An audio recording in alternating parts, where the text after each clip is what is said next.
As the crisis in Ukraine intensifies, the U.S. and its NATO allies are seeking to project unity in the face of Russian aggression. I've spoken with every one of our NATO allies in person, virtually, and we're all on the same page. President Biden with a stark warning that Russia will face severe consequences if its more than 100,000 troops on the border with Ukraine invade. There are going to be serious economic consequences if he moves. And while diplomatic conversations are set to continue between France, Germany, Russia, and Ukraine in Paris Wednesday, the U.S. and NATO countries already sent weapons to Ukraine and are prepared to offer military support to NATO members in Eastern Europe. It's the second day of the trial of 3 former Minneapolis police officers charged with violating the civil rights of George Floyd. There was a key ruling from the judge. Banning Floyd's girlfriend, Courtney Ross, from taking the stand. She was previously listed as a witness, but the judge took issue with Ross giving a press conference Monday. Also in court, jurors were shown the viral video of Floyd's arrest, including the more than 9 minutes he spent on the ground with Officer Derek Chauvin's knee on his neck. Whistle while you work.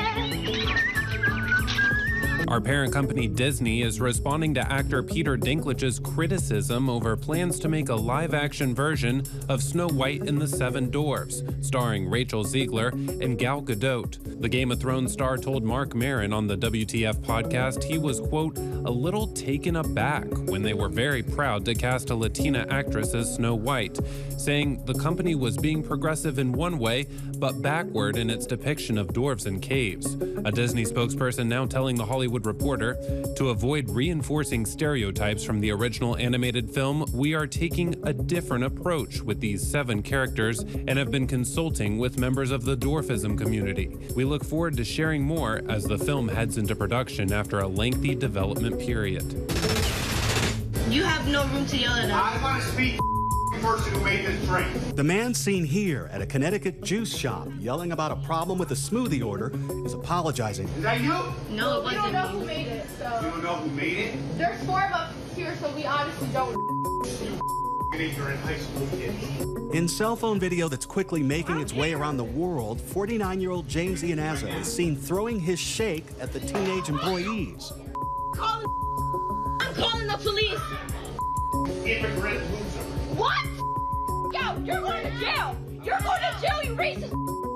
And he did go to jail. This is the booking photo he took with tears in his eyes. He's charged with trespass, breach of peace, and intimidation based on bigotry or bias. He has not yet entered a plea, but in his written apology, he explains that he was upset because the smoothie was made with peanut butter, and his 17-year-old son is allergic to peanuts.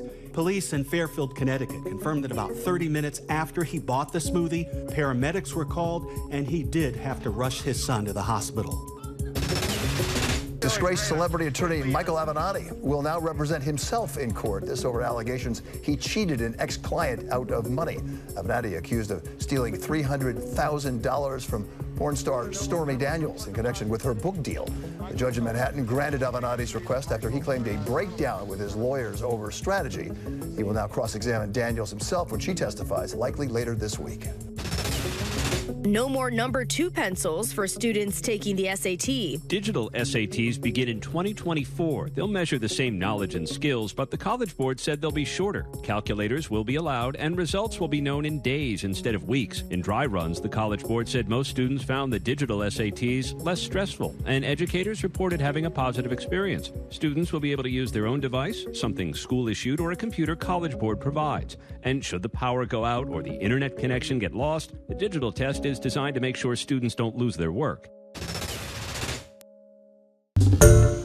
Hi everyone, George Stephanopoulos here. Thanks for checking out the ABC News YouTube channel. If you'd like to get more videos, show highlights, and watch live event coverage, click on the right over here to subscribe to our channel, and don't forget to download the ABC News app for breaking news alerts. Thanks for watching.